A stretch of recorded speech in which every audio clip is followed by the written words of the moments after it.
আমরা সিগালোবাদ সূত্রের মধ্যে দেখতে পাই, সেখানে বুদ্ধ সরদিক যে নমস্কারের কথা বলেছিলেন, সে নমস্কারের কথা ব্যাখ্যা করতে একটি খুব সুন্দর কাহিনী আছে।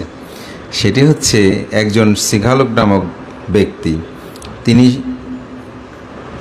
স্নান কর্ম সম্পাদন করে সকালে প্রতিদিন সে সরদিক নমস্কার করত।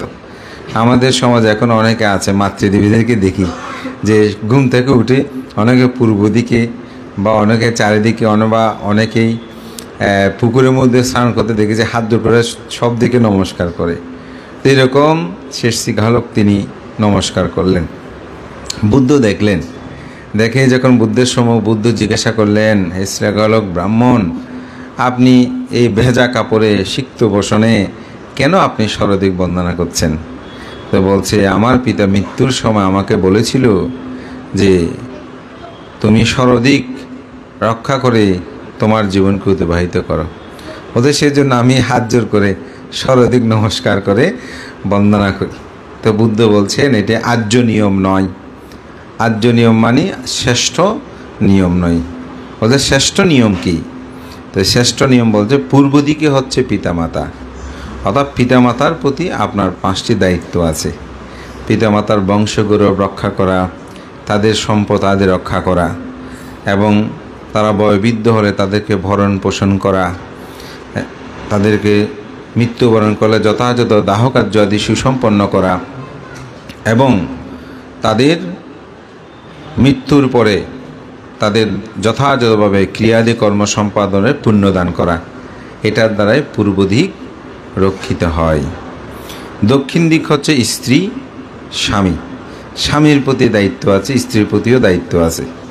আপনি স্বামীকে আপনার যথার্থ শ্রদ্ধা করা, সেবা যত্ন করা, তিনি যে সম্পদ আদি আপনাকে প্রদান করে সেই সম্পদ যথাযথভাবে রক্ষণাবেক্ষণ করা।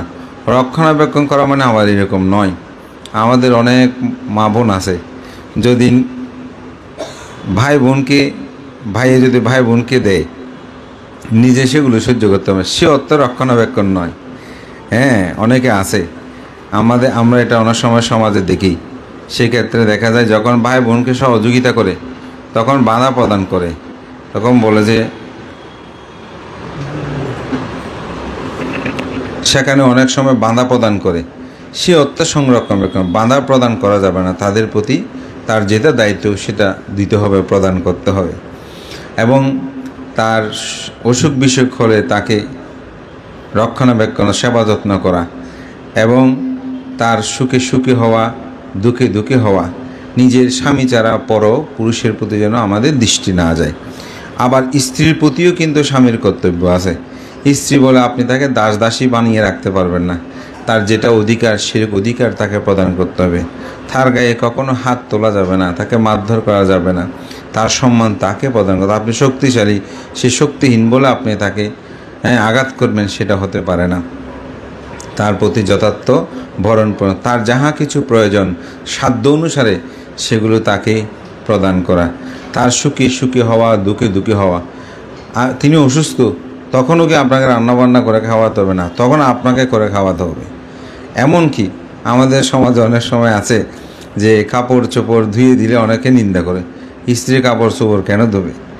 আসলে আমাদের একটা বিনয়ের কথা বলি আপনাদেরকে, সেটা হচ্ছে গুরু আচার্যের মধ্যে, এটা মহাবৈপ্র গ্রন্থে আছে। অর্থাৎ আমরা যারা গুরুভান্তে আছেন বা আমার একজন শিষ্য আছেন, তিনি আমাকে পানি দিয়ে আমার কাপড় চোপড় ধুয়ে দিচ্ছে, আমাকে বেডশিট অগ্রে আমাকে দিচ্ছে। যদি কোনো কারণে ওই আমার শিষ্য যে ছোট, তার যদি অসুস্থ হয়, বুদ্ধ বলছেন আপনাকে তাকে খাবার দাবারগুলো ঠিক করে দিতে হবে, তার কাপড় চোপড় ধুয়ে দিতে হবে, সে পায়খানা পেশাব করলে সেগুলো পরিষ্কার পরিচ্ছন্ন করে দিতে হবে, এবং তাকে যতক্ষণ সুস্থ না হয় ততক্ষণ পর্যন্ত তাকে সেবা যত্ন করতে হবে। তাহলে শিষ্য হল পিতা যেমন পুত্রের প্রতি দায়িত্ব কর্তব্য পালন করে, ঠিক করেন এরকম, ঠিক অনুরূপভাবে স্ত্রীর প্রতিও কিন্তু আপনাকে সে দায়িত্ব। উনি যখন অসুস্থ হয় তখন তাকেও কিন্তু স্বামী হিসাবে সেবা যত্ন এগুলো যখন রক্ষা করে, তখনই দক্ষিণ দিক রক্ষিত হবে। হাত জোর করে বন্দনা না, দায়িত্ব পালন করলেই মূলত সেদিকটা রক্ষিত হয়। পশ্চিম দিক হচ্ছে পুত্রকন্যা। পুত্র এত কম বলে যে পূর্ব দিকে মা বাবার প্রতি কর্তব্য, আবার সন্তানের প্রতি কর্তব্য নাই, সন্তানের প্রতি কর্তব্য আছে। সন্তান শুধু জন্ম দিলে হয় না, তাকে ভরণ পোষণ করতে হয়, তাকে সেবা যত্ন করতে, অর্থাৎ সন্তান ভূমিষ্ঠ, তাকে ভরণ পোষণ না করলে সে বাঁচবে না। সন্তানকে শিল্প শিক্ষা প্রদান করতে হয়, অর্থাৎ লেখাপড়া, হাতের বিদ্যা, কৃষিকাজ, যে কোনো খাতে, অর্থাৎ তার জীবন জীবিকা কীভাবে নির্বাহ করা যায় সেরকম একটা শিক্ষা দেওয়া। যেটা আপনারা বলেন আমার ছেলেকে যদি লেখাপড়া না শেখায়, শিক্ষা দীক্ষা, সে চলবে কীভাবে? সুতরাং সেই শিক্ষাগুলো প্রদান করতে হবে এবং সেই সন্তানকে সম্পদগুলো সমভাবে বন্টন করে দিতে হবে। আপনি কোনো ছেলেকে কম দিলেন, কাউকে বেশি দিলেন, সেটা হবে না। সম্পদগুলো সমভাবে বন্টন করে দিতে হবে। যদি কোনো কারণে দিতে হয় তাহলে অন্য ছেলেদের অনুমতি নিয়ে দিতে হবে। ধরেন একটা ছেলে অটিস্টিক, অর্থাৎ আমরা যেটাকে বলি প্রতিবন্ধী, এখন ও চলবে কীভাবে? তা আপনার অন্য ছেলেরা সবাই অর্থবিত্তশালী, তা আপনি চিন্তা করলেন যে না, আমার এই ছেলেকে সমান ভাগ দিলে তো হয় না। তখন অন্য ছেলেদেরকে বলতে পারেন, বাবা তোমাদের তো বিল্ডিং আছে, অমুক আছে, ও চলবে কীভাবে? ওকে আমি আলাদাভাবে কিছু সম্পদ দিয়ে, ওনারা শুনুক না শুনুক, অনুমতি প্রদান করুক না করুক, আপনার বলার আছে, আপনি বলে দেবেন, কিন্তু আপনি তাকে সেটা দিতে পারবেন। কিন্তু অন্য কোনোভাবে সেটা দেওয়া যাবে না। এই জন্য সম্পদ সমভাবেই বন্টন করে আপনাকে দিতে হবে। এরপরে সেই সন্তানগণকে যথাযথ বিবাহ কার্য করার মতন দায়িত্ব করতে হবে। সে বিবাহ প্রদান অথবা বৈরাগ্য জীবনযাপনে যদি চায়, সেদিকে তাদেরকে ধাপমান করা, এটা হচ্ছে সন্তানের প্রতি করণীয় কর্তব্য।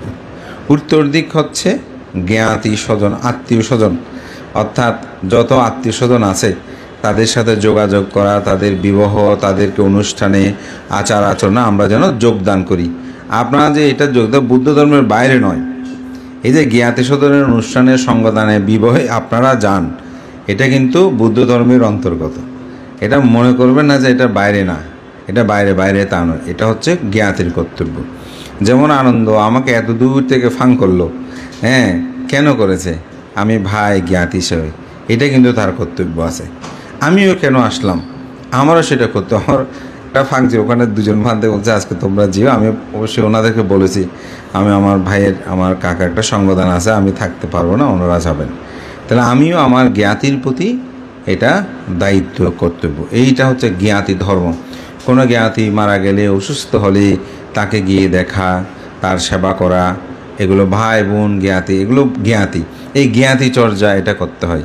এটা রতনসূত্রের মধ্যে ইয়াতাত্তাচারিয়াং জ্ঞাতি চর্যা।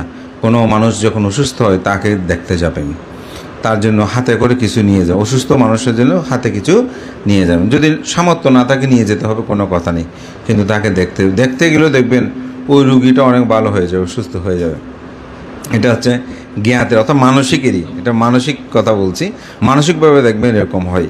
আমরা অনেক সময় গেলে, আমার এখনও মনে পড়ে, একজন উপাসককে দেখতে গিয়েছি। তো যখন গেলাম, আমাদের উপাসক, উনি ক্যান্সার রোগী ছিল। বর্জবান্তে আপনি এসেছেন, আমি অন্ত অর্ধেক ভালো হয়ে গেছি মনে হচ্ছে। আমি যে ওনার রোগ চলে গেছে কিন্তু তা না, কিন্তু ওনার মানসিকভাবে তিনি সুখটাকে অনুভব করছেন। এই জন্য জ্ঞাতি সদন, এরকম অনুষ্ঠান করলে, বিশেষ ক্ষতি না হলে অনুষ্ঠানে যোগদান করবেন। এই জ্ঞাতির বন্ধনগুলোর দরকার আছে, প্রয়োজন আছে। এবং জ্ঞাতিগণের মধ্যে ভাই বোন আত্মীয়, তাদেরকে যথাসাধ্য অনুসারে যেন আমরা সহযোগিতা করি, তাদেরকে আপদ বিপদে এগিয়ে যাই, এটা কিন্তু জ্ঞাতি ধর্ম। নির্মদিকে হচ্ছে কর্মচারী। আপনার কাছে যারা কাজকর্ম করে তাদেরকে কখনো তুচ্ছ তাচ্ছল্য করবেন না, তাদের বেতনাদি কখনো আত্মসাৎ করবেন না। আমার গুরুভান্তের একটা উদাহরণ বলি। আমাদের পরিচিত মানুষ, নাম টাম বলতে চাই না, তো ওনার বাড়িতেই কাজ করেছে। ধরেন, আমি সংখ্যাটা বলবো না, কারণ সোশ্যাল মিডিয়া তো এগুলো অনেক সময় জানলে মনে কষ্ট আসে। তো ধরেন ওনাদের বাড়িতে 1.5 মাস কাজ করেছে, কিন্তু উনি 15 দিনের টাকা দেয় নাই। তো এসে কেঁদে আমার গুরুবান থেকে বলেছে। তা আমার গুরুবান তো বলছে, তারা যে টাকা দিচ্ছে না, এটা ওনার কঠোর পরিশ্রমে এরকম ভুলভাল ভাবে যে হিসাব দিয়ে তার টাকাগুলো মেরে দিচ্ছে, তারা তো ধ্বংস হয়ে যাবে। তো যেই কথাটা বলেছে, এটা হয়তো আজ থেকে প্রায় 30 বছর আগের কথা। আমি দেখলাম সেই পরিবার, ওদের অনেক জায়গা সম্পদ ছিল, সব শেষ, প্রায় সে ধ্বংস হয়ে গেছে। তো এই জন্য অর্থাৎ কর্মচারীবৃন্দ যারা থাকে, কাজ করে আপনাদের আন্ডারে, তো তাদের কখনো টাকা পয়সা আত্মসাৎ করবেন না, তাদেরকে তুচ্ছ তাচ্ছল্য করবেন না, তাদেরকে কখনো অবজ্ঞা করবেন না। তো সেই রকম যদি না করেন, তাহলে ওই নির্মদিকে বন্দনাটা হবে, পূজাটা হবে। ঊর্ধ্ব দিক হচ্ছে কি, বুদ্ধ ধর্ম সঙ্গ ভিক্ষু শ্রমণ, অর্থাৎ মস্তকে মানে উপরে, তাদের প্রতি কখনো যথাসাধ্য তাদেরকে দানাদি কর্ম সম্পাদন করবেন, তাদেরকে যথাযথ শ্রদ্ধা করবেন। দান দেওয়ার মতো থাকলে দান দিতে না পারলে অন্তপক্ষে হাত জোর করে হলেও বন্দনা করবেন, তাতেও আপনার পুণ্য প্রবৃদ্ধি হবে। তা আমি মনে করি আমার কাকারা এত বিষয়গুলো হয়তো এইভাবে না জানলেও কিন্তু তারা এগুলো রক্ষা করেছেন। এগুলো রক্ষা করেছেন বলেই আজকে তারা অর্থে বৃত্তে সম্পদে পরিপূর্ণ। আমার কাকা হয়তো বেঁচে থাকলে এখন আমার কাকিমা যেরকম সুখ পাচ্ছে হয়তো আরও বেশি পেত। তবু মানুষের কর্মের তো বিচিত্রতা। আমার কাকা বেনিমাদব, তারা 2 ভাই সেখানে, উনিও অবশ্যই দীর্ঘায়ু লাভ করতে পারেনি, দুর্ভাগ্য। তো এখন আমাদের পরিবারের মধ্যে 4 জনের বলা যায় আমার কাকিমা মাত্র আসলে বেঁচে আছেন, বাকি সবাই তারা চলে গেছেন। তো আনন্দ সুনন্দ অরিন্দ তারা যে আমার এখনও সৌভাগ্যবান যে আমার কাকিমাকে তারা পূজা করার সুযোগ পাচ্ছে। বুদ্ধ এটা বলেন, সুখ মাত্থায়াতা লোকে আতো পেত্থায়াতা সুকা, সুকা সামায়াতা লোকে আতো ব্রহ্মায়াতা সুকা। বুদ্ধ বলেন, জগতে মাতৃভক্তি সুখকর, পিতৃভক্তি সুখকর, সাধু সৎপুরুষ ভক্তি হচ্ছে সুখপদ কর্ম। আপনি যখন মাকে পূজা করে সুখ পাবেন, পিতাকে পূজা করে সুখ কখন, যদি আপনি মন প্রাণ দিয়ে সেটা করতে পারেন। এবং এখানে যারা পুত্রবধূরা আছে 3 জনে, তাদেরকেও বলবো আপনাদের সৌভাগ্যময়, এখনও সেই মাকে পূজা করার সুযোগ লাভ করেছেন। মাতৃপূজার কথা বললে আমি একটু উদাহরণ প্রায় সময় বলি। আমার একজন পরিচিত, তিনি এখন জাপানে থাকেন, ওনার নাম হচ্ছে সবুজ গুরু, নামটাও বলি। তো তার মা মারা গেল, আমি তার মায়ের অন্ত্যেষ্টিক্রিয়া এবং পরে সাপ্তাহিক ক্রিয়া অনুষ্ঠানে গিয়েছিলাম, সম্ভবত কিশোরালয়ের, আমাদের কিশোরালয়, এটার নামটা আমার ভুল মনে পড়ছে না। তো ওখানে উনি একটা বক্তব্য রেখেছিলেন সাপ্তাহিক ক্রিয়ার দিন। এইটা আমার অসংখ্য দেশনা আমি এই উদাহরণটা দিয়েছি। তা আমাদের পরম শ্রদ্ধেয় সাধারণানন্দ মহাতের বনবন্তের কাছে তিনি গিয়েছেন তার মা জীবিত থাকতে। তো গিয়ে ভান্তেকে বন্দনা করে বলছে, ভান্তে আমাকে একটু আশীর্বাদ করবেন। তো ভান্তে বলছে, তুমি ব্রহ্মা দেখেছ? ব্রহ্মা? তো ব্রহ্মলোকে তো ব্রহ্মা থাকে, ব্রহ্মা কোথায় দেখবে? স্বাভাবিক সে চুপ করে আছে। তো ভান্তে বলছে, তোমার মা বাবা বেঁচে আছে? বলছে, ভান্তে আমার বাবা তো বেঁচে নাই, মা বেঁচে আছে। বলছে, তাইলে বলো ব্রহ্মা দেখেছি। তো শ্রদ্ধেয় বনভান্তের মুখে মুখে উনি যা বলতেন তা বলতে হতো। তখন সে বলতেছে, হ্যাঁ ব্রহ্মা দেখেছি। বলে যে, যাও বাড়িতে যাও, ও ব্রহ্মার পূজা করো, তোমার আশীর্বাদ হয়ে যাবে। কথাটা চিন্তা করে দেখেন। তো আনন্দ সুনন্দ অরিন্দ এবং তাদের পুত্রবধূরা যারা আছেন, আমার বোনরা যারা আছেন, সবাইকে বলবো আপনারা এখনও আশীর্বাদ লাভের জায়গাটা রয়েছে। আপনারা যদি যথাযথভাবে মাতৃপূজা করেন, আপনাদের আশীর্বাদ হয়ে যাবে। এটাই একটা উদাহরণ আমি বলি। জন্য মাতৃপূজাতে সুখজনক, এটা পৃথিবীর এটা জাগতিক সত্য। আমরা সৃষ্টিকর্তা অমুক, এগুলো আমরা কি দেখেছি? দেখি নাই। কেউ হয়তো বিভিন্ন ধর্মগ্রন্থ তারা সেটা বলছে, কিন্তু আপনি যদি প্রামাণিক কোনো সাক্ষী খুঁজতে যান, তাহলে পিতামাতাই তো আমাদের সৃষ্টির মতন, তাই না? প্রামাণিক যেটা আমরা, কারণ সবাই তো বাস্তবমুখী। আমরা সবসময় চাই চর্মচক্ষে যাহা দেখি, জ্ঞান ও নেত্রে তাহাকেই আমরা উপলব্ধি করি। সুতরাং সেই মাতৃপূজাকে আমি মনে করি যদি জীবনে ধারণ করে রাখেন, উন্নতি শ্রীবৃদ্ধি হবে। অর্থবিত্ত আসলে শুধু উন্নতি নয়, আপনি পরিবার পরিজন নিয়ে সুখে শান্তি থাকতে পারাটাও এটা কিন্তু সবচেয়ে বড় কথা। আমার জীবন দর্শনে বলবো, সত্যিকার অর্থে সৌভাগ্য হয়েছে প্রচুর অর্থবিত্ত সম্পন্ন মানুষের সম্পর্কে জানা, আবার দরিদ্রের কষাঘাতে যারা দুঃখাতুরতায় জীবন যাপন করে, মধ্যবিত্ত যারা সবার। তা আমি দেখেছি যারা ধর্মময় জীবন যাপন করে নাই, নিয়ম নীতি আশ্রয় জীবন যাপন করে নাই, অপরকে ঠকিয়ে বড় হওয়ার জন্য চেষ্টা করেছে, নিজের ভাই বোনকে ঠকিয়ে বড় হওয়ার জন্য চেষ্টা করেছে, আসলে তারা বেশি সুখী হতে পারে নাই। তারা পারিবারিকভাবেও বেশি সুখী হতে পারে না। কিন্তু আপনি যদি অপরকে দিতে পারেন, সেখানেই আনন্দ, সেখানেই সুখ, সেখানেই আপনার জীবনের পূর্ণতা সাধিত হবে। তো আজকে আপনার যে পুণ্যময় কর্ম আমার কাকাকে, গত বছর আমাদের অষ্টবিংশতি বোধ টাইগার পাড়াতে, সেখানে অনাথদেরকেও দানাদি কর্ম সম্পাদন করে সেখানে অনেক বড় করে অনুষ্ঠান করেছিল। তো এবার তার বাসাতে এসে করেছেন। আমার ভাইও এখানে আছে, হয়তো এখানে স্কুল কলেজ কাছে হওয়ার সুবাদে সে এখানে অবস্থান করছে, এবং সুনন্দ অনিন্দ তারা তো যার যার কর্মস্থলে তারা সেখানে কাজকর্ম সম্পাদন করে। বিশেষ করে আমার কাকিমা এখানেই থাকেন, আনন্দ রক্ষণাবেক্ষণ করেন, দেখেন ভাইয়েরও সবাই সম্মিলিতভাবে। তো এই পুণ্যকর্ম আমাদের জীবনের সবচেয়ে বড় সুখের উৎস। বুদ্ধ এই জন্য বলেছেন, পুয়াংস পুরিস কায়রা কায়রা তেনা পুনাম পুনাং থাম হি সন্দা খাইরাতা সুখ পুয়াংসায়ু। পুণ্য হচ্ছে আমাদের সুখের একমাত্র উৎস, তাই পুণ্যকর্মটা বারবার সম্পাদন করা উচিত। তো পুণ্যকর্ম এটা দ্বারাই মানুষ কী হয়, সুখী হয়, অর্থবিত্ত প্রাচুর্যের সমৃদ্ধশালী হয়। কিন্তু আমাদের মাঝে মধ্যে অনেক সময় প্রশ্ন উত্থাপিত হয় যে, ভান্তে অমুক তো একদম দান ধর্ম করে না, কিন্তু তিনি কিভাবে এত সম্পদের মালিক? এটা অনেক সময় প্রশ্ন করে, আমাকেও অনেকে এটা করেছে। বলেছে, ভান্তে আপনারা তো বলেন যিনি দান করে তিনি সম্পদের অধিকারী হয়, যিনি দান করে না তিনি সম্পদের অধিকারী হতে পারে না, কিন্তু অমুক দেখেছেন হাতে কোনোদিন পানি গলে, উনি কীভাবে এত সম্পদের মালিক? তো বুদ্ধ কি এরকম একটা প্রশ্ন করেছিলেন, সেটা করেছিলেন রাজা প্রসেনজিৎ। করার একটা কারণ ছিল, শ্রাবস্তিতে একজন অপুত্রিক নামক শ্রেষ্ঠী ছিলেন। শ্রেষ্ঠী বলতে বর্তমানে আমরা শিল্পপতি বলিয়ে দিই, অর্থাৎ যাদের অনেক অর্থবিত্ত প্রাচুর্য আছে এরকম, তখন তাদেরকে বলা হতো শ্রেষ্ঠী। এবং রাজা কর্তৃক কিন্তু শ্রেষ্ঠীগুলো উপাধি দিতেন। আমাদের দেশেও কিন্তু শিল্পপতি হয়তো আমরা যে সে বললেও কিন্তু বিজিএমে বিভিন্ন জায়গায় যাদের নিবন্ধন আছে অমুক আছে, অনেকটা তাদেরকে শিল্পপতিটা বলে। যাই হোক, তো এখন অনাথপ্রেন্ডিক শ্রেষ্ঠীও যেমন, কিন্তু এটা রাজা কর্তৃক শ্রেষ্ঠী উপাধি প্রাপ্ত। তো অপুত্রিক শ্রেষ্ঠীও অনেক অর্থবিত্তের মালিক ছিল। তিনি সবসময় মৌমাছির মতো, মধু যেমন মৌমাছি মধু সংগ্রহ করে, তিনি ঠিক সেভাবে শুধু অনবরত অর্থ সংগ্রহ করত, এটাই ছিল তার ধর্ম। কিন্তু তিনি মৃত্যুবরণ করলেন।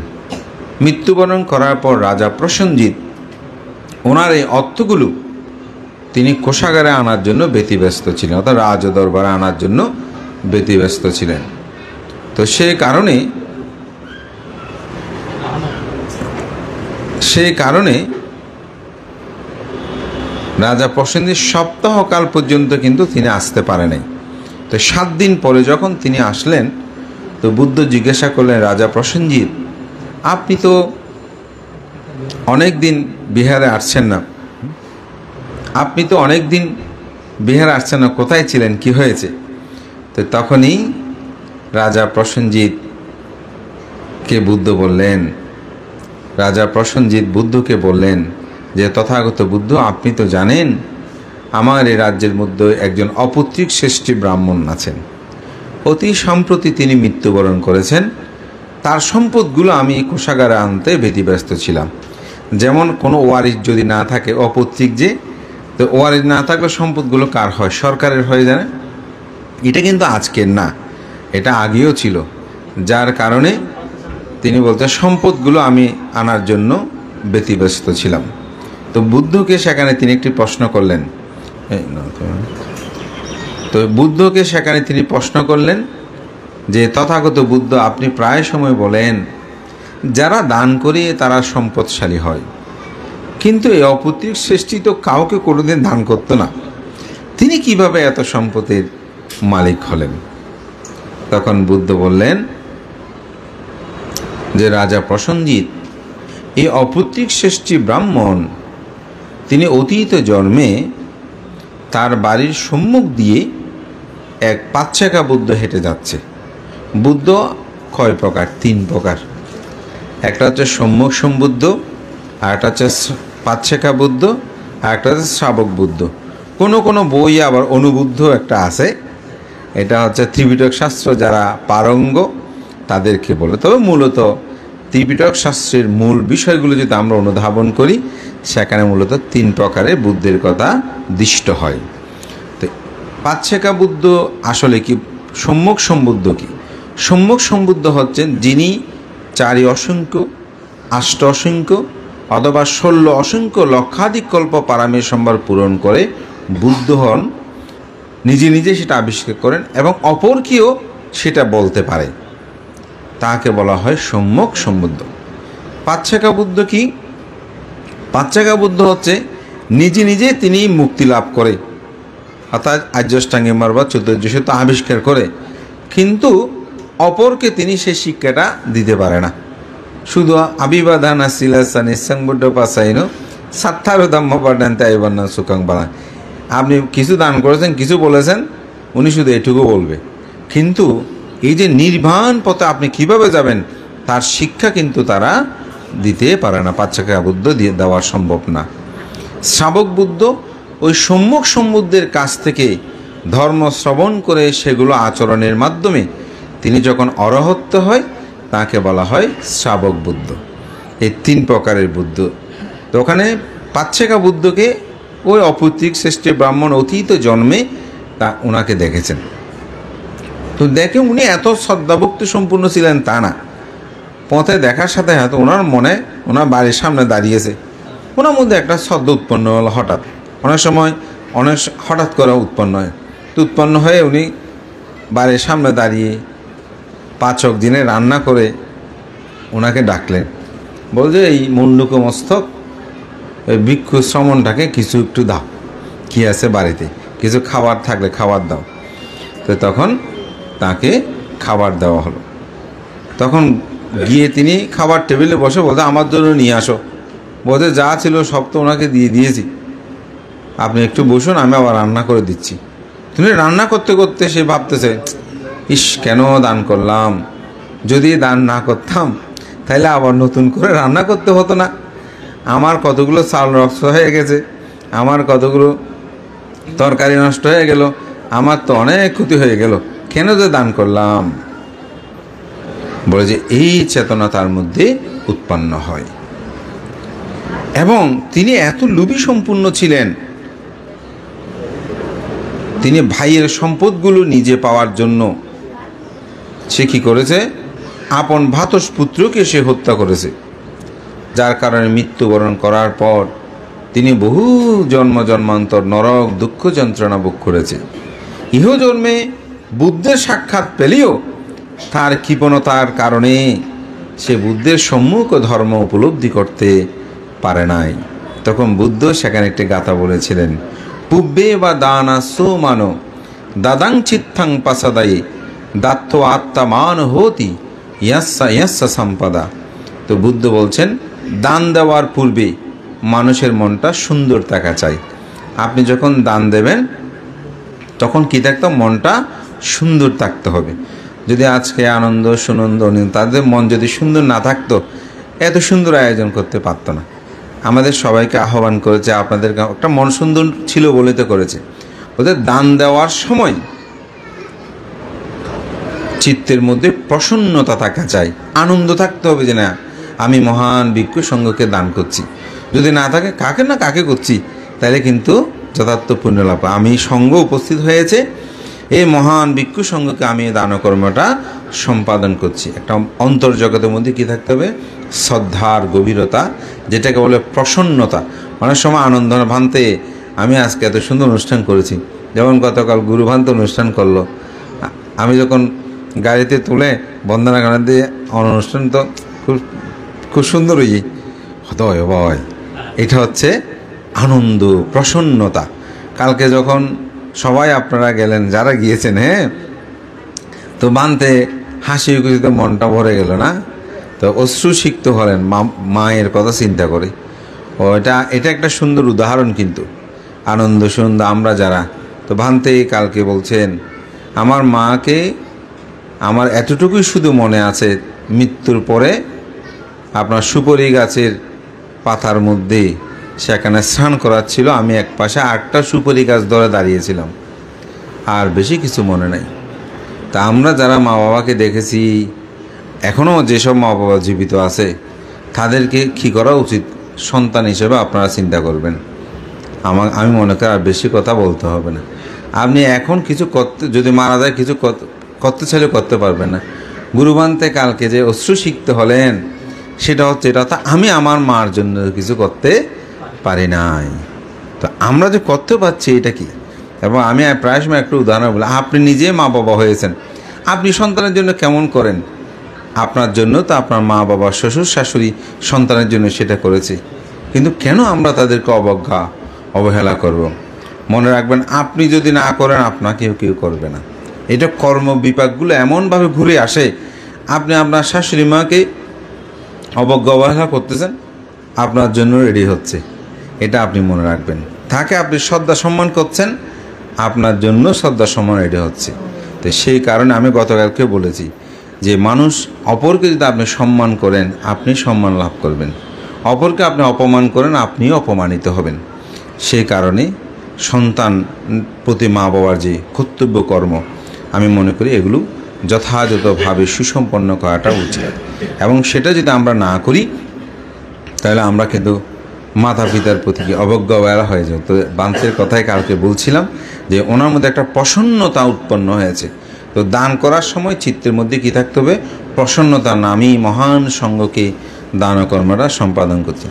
দান করার পরে ইয়াসা সম্পাদা, এখন দান তো শেষ হয়ে গেছে, এরপরে কোনোরূপ অনুশোচনা করবেন না। আমি দান করেছি, দান হয়ে গেছে, এই দান কোথায় গেছে, কি করেছে, কেমন করেছে, এগুলো আমার দরকার নাই।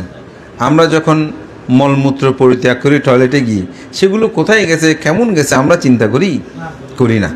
তো ঠিক দানটা এমনভাবে করা উচিত, আমি মলমূত্র শুধু আমি ত্যাগ করেছি, সেখানে আমার প্রশান্তি। যেটা বলে এক খাতে দিলাম আর এক খাতে যেন জানতে না, আবার একটা কথা বলে না, ঠিক সেটাই। শীত চেতনা করে যদি আপনি দান করেন, দেখবেন আপনি আনন্দ পাবেন।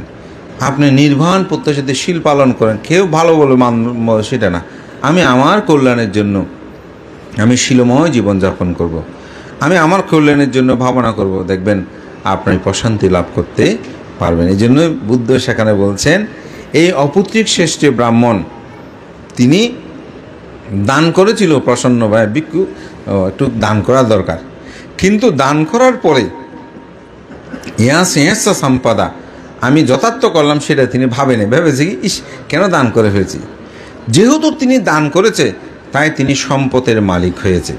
দান করেছে তো পেয়েছে, কিন্তু তিনি যে সন্তুষ্টি থাকতে পারে নাই, যার কারণে তিনি সেই সম্পদগুলো ভোগ করতে পারে নাই। যেমন আজকে এখানে অষ্টবহিষ্কার দান করেছেন, অষ্টবহিষ্কারে এখানে হচ্ছে 8টি জিনিস রয়েছে। প্রথম হচ্ছে ত্রিচিবর, মানে 3টা কাপড় চিবর। এই ত্রিচিবর যারা দান করে তারা জন্মান্তরে সুশ্রী হয়, সুন্দর হয়। সুন্দর মানে রং ফর্সা না, আমরা সুশ্রীতেও মনে করি রং সাদা হলে সুশ্রী না, কালো হলেও কিছু মানুষ দেখলে মায়া লাগে, আমরা বলি মানুষটা মায়া লাগে, শ্রদ্ধা লাগে, ভক্তি উৎপন্ন হয়, এরকম না। এই অর্থেই হচ্ছে আসলে মূলত সুশ্রী যারা ত্রিচিবর দান করে, যারা কটিবন্ধনী দান করে তারা দীর্ঘায়ু লাভ করে, যারা ক্ষুর দান করে তারা প্রজ্ঞাবান হয়, এখানে একটা সুইসুতা দান করে তীক্ষ্ণ বুদ্ধি সম্পূর্ণ হয়, যাকে আমরা পতিতপন্ন মতো বলি। যেমন অনেক সময় একজনের সাথে কথা বলতেছেন, উনি একটা কথা বলে গেল, আপনি সাদা উত্তর দিন, উনি চলে যাওয়ার পরে মনে উঠলো আমি তো তাকে এই কথাটা বলতে পারতাম। আর অনেকে আছে সাথে সাথে বলে দিতে পারে, এটা হচ্ছে সুইসুতই অর্থাৎ পতিতপন্নমতি বলে। যারা জল ছাঁকনি দান করে তার নির্মল দেখের অধিকারী হয়। যারা সেবক বা পাত্র যেটা দান করে তারা জন্মান্তরে ভোগ সম্পদশালী হয়। তা আমি এই ভোগ সম্পদশালীটা বলতে গিয়ে বলছিলাম, একটা হচ্ছে ভোগ সম্পদ আর একটা হচ্ছে বিত্ত সম্পদ। এই দুইটার মধ্যে কিন্তু পার্থক্য আছে। তো কীরকম, আপনার অনেক টাকা পয়সা আছে, কিন্তু আপনি সেগুলো ভোগ করতে পারেন না। তাহলে আপনার কাছে কি আছে? বৃত্ত আছে কিন্তু ভোগ নাই। এটা আর একটু সহজ করে বলি, আপনার 5 জন পুত্র আছে, একটা ছেলেও আপনাকে দেখে না, তাহলে পুত্র নাই বলবেন? আছে, কিন্তু পুত্রগুলো আপনাকে দেখভাল করে না, তাহলে ওই পুত্র থেকে লাভ কি? পুত্র নাই বলা যাবে না। অনেকে বানতে আমাকে একটু সাহায্য করুন এরকম অনেকে বলতেছে না, কেউ বা তোমার ফোয়াশা নাই না, ও বা আছে কিন্তু তা আর নসাই, ওই ঠিক অর্থ আছে ঠিক, কিন্তু আমি সেগুলো ভোগ করতে পারি না। সেজন্য বৃত্ত সম্পদ আর ভোগ সম্পদের মধ্যে কিন্তু পার্থক্য আছে। তো সুতরাং এই পাত্রদান তারা জন্ম জন্মান্তরে ভোগ সম্পদ লাভ করতে পারে। তো ওই অপৈতৃক শ্রেষ্ঠী বৃত্ত ছিল, কিন্তু তিনি কৃপণতার কারণে ভোগ করতে পারেনি। আমাদের মধ্যে সমাজে অনেক মানুষ আছে, টাকা পয়সা ব্যাংকে জমা রেখে, ওই রসিদ বই না জমা বই, ওইটা দেখে দেখে আমার এত টাকা জমা আছে, এত টাকা জমা আছে, কিন্তু নিজে একটা ভালো কাপড় পরে নাই, ভালো কিছু খাই নেই, ভালো জায়গায় যায় নেই, বিহার অমুক সমুক কোথায় দান ধর্ম করে নাই, মনে কর সম্পদ ক্ষয় হয়ে যায়। কিন্তু মৃত্যুর পর উনি কি সেগুলো নিয়ে যেতে পেরেছেন? ওই ব্যাংকে ঠিক মতো নমিনি যদি না রাখে, তাহলে তো সরকারি এগুলো নিজের ছেলে মেয়েগুলো পায়নি। আমি নাম বলে আপনারা অনেকে চিনবেন, আমার কাছে ওনার সন্তান শ্রমণ হয়েছে। উনি মানে বেকুব বুদ্ধিমান, বেকুব বুদ্ধিমানে কৃপণ হতে হতে মানুষ তেমন, উনি ভাবতো যে যদি ব্যাংকে আমি টাকাগুলো জমা রাখি, তাহলে ব্যাংকে ওই বাৎসরিক একটা কর্তন কাটে এরকম খেটে নেবে এমন, যার কারণে তিনি একটা বন্ধুকে টাকাগুলো জমা দিতেন, তো একটা ডায়েরিতে লিখতেন। তিনি হঠাৎ স্ট্রোক করে মারা গেল। তো মারা যাওয়ার পরে ওই সপ্তাহে ক্রিয়েই ওনার ছেলের শ্রমণ হয়েছে, আমার কাছে এসেছে। তো তখন আমি ও থেকে জিজ্ঞাসা করতেছি, মানে তোমাদের পরিবার অবস্থা কেমন, কি করো? তখন ও আমাকে ওর বাবার সব হিস্টোরি, মানে মানে মূল পরিবারের কথা সব আমাকে বলতেছে। এই বলতে গিয়ে সে আমাকে বলছে, আমাদের তোমরা চলবে কিভাবে, তোমার বাবার কাছে টাকা পয়সা ঠিক মতো আছে কিনা, বা তোমাদেরকে দিয়ে গেছে কিনা, এরকম মানে কথা প্রসঙ্গে উঠছে। সে বলছে, বানতে আমার বাবা তো ব্যাংকে টাকা রাখতো না, উনি মনে করতো যে ব্যাংকে টাকা রাখলে টাকা ওখানে কেটে ফেলবে, তো ওনার একটা বন্ধুকে জমা দিত। কিন্তু ওনার বন্ধু, আমাদের বাবার ডায়েরিতে লেখা আছে প্রায় 16 না কত লক্ষ টাকা, কিন্তু ওনার বন্ধু বলতে 3.5 লক্ষ টাকা না কত, তাও এই করে ঠিকমতো দেয় কিনা জানি না। তো কৃপণ কাকে বলে? তো ওই ছেলেটা একসময় অসুস্থ হয়েছে ছোটোবেলায়, সেখানেও অনেক একটা কাহিনী আছে, সেটা আমি বলছি না। অর্থাৎ কৃপণতা মানুষকেই সেরকম। তাহলে ওনার কি বৃত্ত ছিল না? ছিল, কিন্তু কৃপণতায় সেটা তিনি ভোগ করতে পারেনি। আমাদের আপনাদের মধ্যেও কিন্তু কম বেশি আছে, সুন্দর সুন্দর কাপড় চোপড় রেখে দেন, হ্যাঁ একটু পরব, কিন্তু অনেক সময় দেখা যায় সেখানে কাপড়ের রুই পোকা এসে কেটে ফেলে, পরা হয়নি, এরকম হয়েছে না হয়তো? হ্যাঁ, তাহলে বৃত্ত ছিল, কিন্তু আপনি ভোগ সম্পদে সেটা রূপান্তরিত করতে পারেননি। তো প্রসন্ন চিত্তে যখন আপনি দান করবেন, হিয়াছে সম্পাদা, যথার্থ কর্ম সম্পাদন করলাম, এই চেতনাবোধটা যখন জাগ্রত করে, তিনি তখন ভোগ সম্পদ যথাযথভাবে লাভ করতে পারে। তো বুদ্ধ বলছেন, এই অপৈতৃক সৃষ্টি যেহেতু দান করেছে, সে পেয়েছে, কিন্তু সে সন্তুষ্টি থাকতে পারে না, তাই ভোগ সম্পদ তো হয়নি।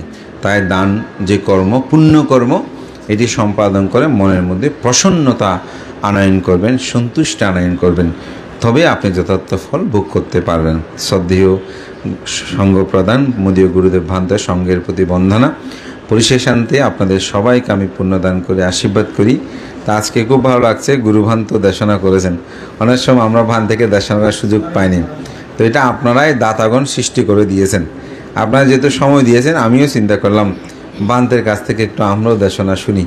তো ভান্তে হয়তো আমাদের মতো এরকম সাহিত্যিক কথাবার্তা না হলো, কিন্তু নির্যাস কথাগুলো বলেছেন, আমাদের যদি জ্ঞান থাকে আমরা সেগুলো বুঝে নিতে পারবো। বুদ্ধ সেই পারামি পুণ্যতার কথা সদ্যবন্ধ, আমরা যেন পারামি পুণ্য করি। আজকে নির্বাণ পাবো সেটা আমি বলবো না, কিন্তু আমরা যদি পুণ্যকর্ম সময় সৎকর্ম একটা সময় আমরা দুঃখ থেকে মুক্তি লাভ করতে পারবো। তা আমার কাকা যেখানে উৎপন্ন হোক, তিনি এই পুণ্য লাভ করে যেন ঊর্ধ্বগতি হয়, আমরা পুণ্যের কাছে সে প্রার্থনা করি। আজকে আমিও খুব আনন্দ লাগছে। অনেক দিন আমার জ্ঞাতিস্বজন ভাই অনেককেই আমার দেখার সৌভাগ্য হয় না, আজকে অনেক দিন পর দেখলাম, যেটা সত্যি কথা। তো আমিও সাংঘিক জীবনে এতই ব্যস্ত হয়ে পড়ি যে বলার মতো নয়। আপনারা বললে অবাক হবেন, কালকে গুরুবার ওখান থেকে যাওয়ার পরে আমি 2টা মিটিং করেছি। একটা ছোট মিটিং ছিল 3-4 জনের, ওখানে একটা আলোচনা হলো, একটু ভানতে এসেছেন। এরপর আবার বিহার কমিটির পূর্ণাঙ্গ কমিটির ওই যে করেছি সেটা, এগুলো করতে করতে রাতে 10টা পার হয়ে গেল। এরপরেই স্নানাদি কর্ম বন্দনাদি করে নিদ্রা গিয়ে ভোরবেলা উঠে আবার যাত্রা। তো আসলে জ্ঞাতি স্বজন সবার সাথে যোগাযোগ কথা বলার সুযোগটা তেমন হয়ে ওঠে না। এখানে কি আমার দাদারা শহরে যাদের বাসা, ওদের বাসায় ফাং করলে বোধহয় গিয়েছি, যে এখন ইতিমধ্যে এমনি গিয়ে দেখে আসবো সেই সুযোগ সময়টা হয়ে ওঠে না। তো আমি আমার সাংঘিক জীবনে ব্যতিব্যস্ত। আনন্দ সুনন্দ নিন্দ এবং দিদিরা আজকে আহ্বানের মাধ্যমে আমিও জ্ঞাতি ধর্ম চর্চার সুযোগ হলো। আমার পরম কাকা তিনি অত্যন্ত সহজ সরল জীবনযাপনে তারা অধিকারী ছিলেন। ওনাদের অনেক স্নেহ আদর ভালোবাসা পেয়েছি। আমাদের বাড়ি এখন পাকা বাড়ি, যেটা পশ্চিম আমরা ওখানে ছিলাম মূলত পুরনো বিয়েতে আমাদের একই উঠানে আমাদের খেলাধুলা বেড়ে ওঠা সব কিছুই ছিল। এবং আজকাল যেভাবে ভাই বোন বিভিন্ন ক্ষেত্রে দ্বন্দ্ব, তখন সেরকম কিছু ছিল না, মানুষের মধ্যে হৃদ্যতা ছিল, আমরা সেভাবেই বেড়ে উঠেছি। তো আজকে আনন্দিত আমার কাকার যে পরিবার, তারা সবাই শস্যক্ষেত্রে তারা আজকে প্রতিষ্ঠা লাভ করেছে। আমাদের ঐতিহ্য ইতিহাসগুলো তারা ফিরে এসেছে। পরিশেষান্তে তাদের এই পুণ্যধারা অব্যাহত থাকুক। যথাসাধ্য অনুসারে দানকর্ম সম্পাদন করবেন, পঞ্চশীলটা রক্ষা করে চলবেন, সকাল সন্ধ্যা 2 বেলা বন্দনা করবেন, ছেলে মেয়েদেরকে ধর্মীয় শিক্ষা দেবেন। অবশ্যই সকালে তাদেরকেও বন্দনা না করে কোনো আহার গ্রহণ করতে দেবেন না, বলছে আগে বন্দনা করো, তারপর এটা হয়তো তারা থাকলে সংক্ষিপ্ত করুক, কিন্তু তিরত্ন স্মরণ ছাড়া যেন জীবন রাত্রে ঘুমানোর পূর্বে বুদ্ধ ধর্ম সঙ্গের স্মরণ নিয়ে নিদ্রা জ্ঞাপন করবেন। দেখবেন একটি ধর্মময় জীবন আপনার জীবনকে সুন্দর করবে।